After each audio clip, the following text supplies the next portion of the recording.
பெரிய தலைவலியை உண்டு பண்ணிரும் சார். எதுக்கும் நீங்க இனிமே கொஞ்சம் ஜாக்கிரதையா இருங்க. அத நான் பாத்துக்கிறேன்.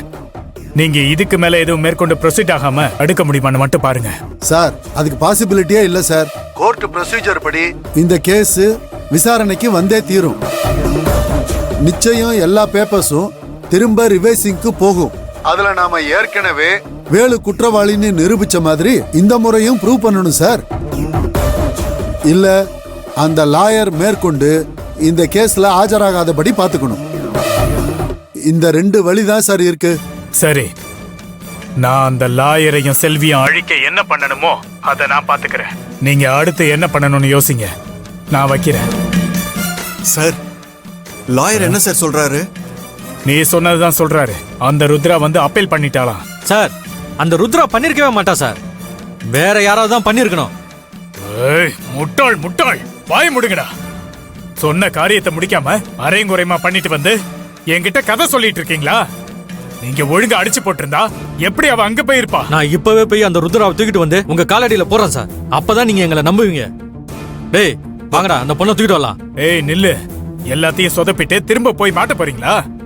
இதுக்கு மேல நீங்க எந்த ஆணையும் புடுங்க வேண்டாம். பேசாம போயிடுங்க.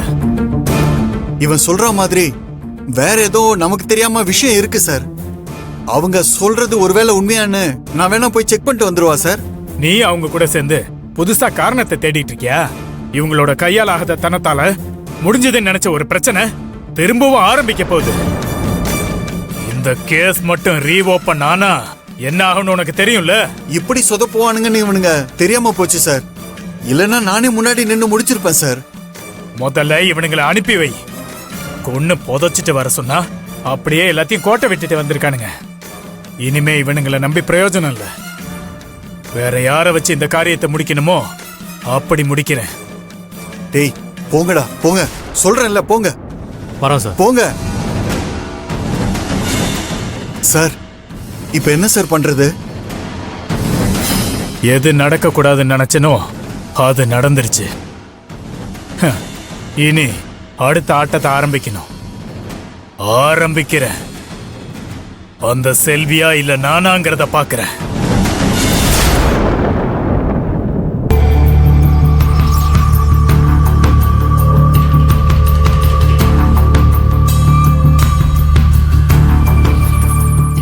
என்னாச்சு மேடம்?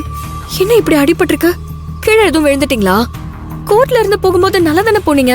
செல்வி என்ன சொல்றீங்க? நான் கோர்ட்டுக்கு வந்தனா? ஆமா மேடம். கோர்ட்டுக்கு வந்து என்னுடைய கேஸ் மேல்முறையீடுக்கு எடுத்தீங்க.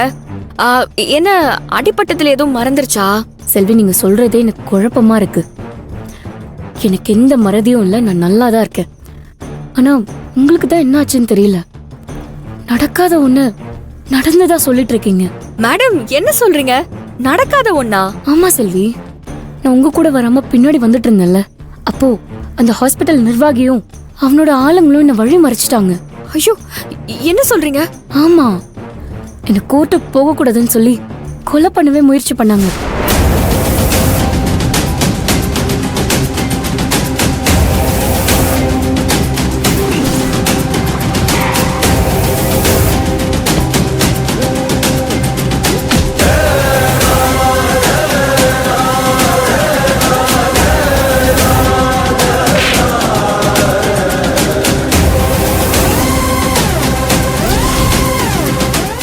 விரட்டி கொல்ல பார்த்தாங்க. என்னால அவங்க கிட்ட இருந்து தப்பிக்கவே முடியல. அவங்க என்ன அடிச்சதுல நான் மயங்கி விழுந்துட்டேன். நான் கண்ணு முழிக்கும் போது ஹாஸ்பிட்டல்ல இருக்கேன்.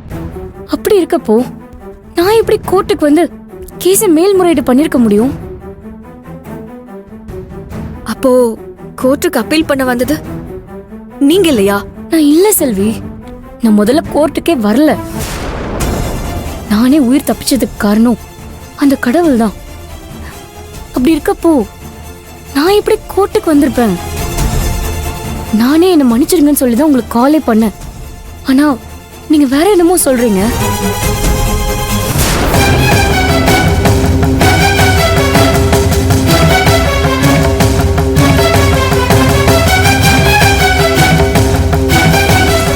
ருத்ரா அங்க வரலனா அப்ப கோர்ட்டுக்கு வந்தது அம்மனா? ஒருவேளை அம்மன் வந்து எனக்காக மேல்முறையீடு பண்ணிருக்குமோ? செல்வி என்ன யோசிக்கிறீங்க? இல்ல வந்தது நீங்க தான். இல்ல உங்கள மாதிரி தான் இருந்தது.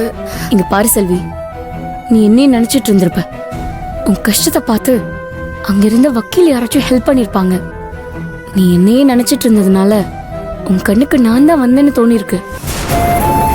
இது ஒரு வகையான நம்பிக்கை தான். நம்ம என்ன நினைக்கிறோமோ அதுவா தான் தெரியும்னு சொல்லுவாங்க. அந்த மாதிரி தான் உனக்கும் தோணிருக்கு. இது எப்படியோ நீ மேல்முறையீடு பண்ணிட்ட, அதுவே பெரிய விஷயம். இந்த கேஸை நான் தொடர்ந்து நடத்துறேன். உனக்கும் துணையா இருப்ப, நீ கவலைப்படாத. என்னை இந்த நிலைமைக்கு ஆளாக்குனது அந்த ஹாஸ்பிட்டல் நிர்வாகி தான். இதுக்கும் சேர்த்து அவனுக்கு நான் தண்டனை வாங்கி தருவேன்.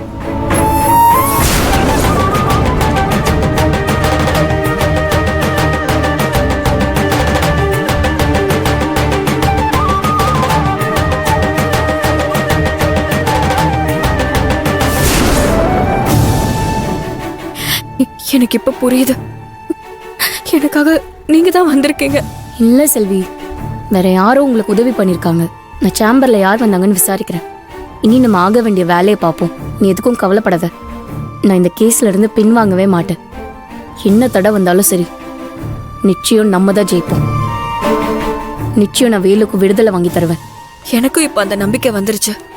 அந்த அம்மன் நிச்சயமா என்னோட வேண்டுதலை நிறைவேத்துவா. உங்களுக்கு எதுவும் ஆகலங்கிற உண்மை தெரிஞ்சதும் எனக்கு இப்போதான் நம்பிக்கை இன்னும் அதிகமாயிருக்கு. என்ன செல்வி, உன் கேள்விக்கு விடை கிடைச்சிருச்சா? அது போதும். டாக்டர் என்னை ஈவினிங் டிஸ்சார்ஜ் பண்றதா சொல்லியிருக்காங்க. நான் வீட்டுக்கு வந்துட்டு உங்களுக்கு கால் பண்றேன். அடுத்து நம்ம என்ன பண்ணலாம்னு டிஸ்கஸ் பண்ணலாம். சரிங்க மேடம், நான் பக்கத்துல இருக்கிற கோவில் வரைக்கும் போயிட்டு வந்துடுறேன். நீங்க ஜாக்கிரதை. ம்.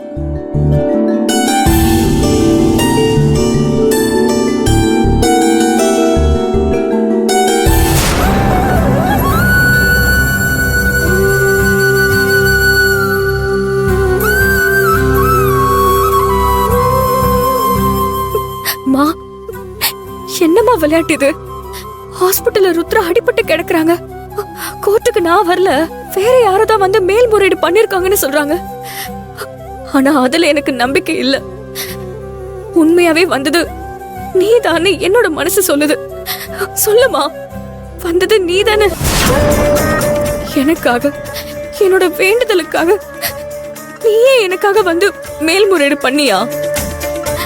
அம்மா, உனக்கு நான் எப்படிமா நன்றி சொல்றது? அம்மா தாயே, என் வேண்டுதலை நிறைவேற்றி கொடுத்துட்டேம்மா. உன்னை நான் வாய்க்கு வந்தபடி திட்டினதுக்கு அப்புறமும் எனக்கு நீ துணையா நின்றுக்க. இது என் வாழ்நாள்ல மறக்கவே மாட்டேன்.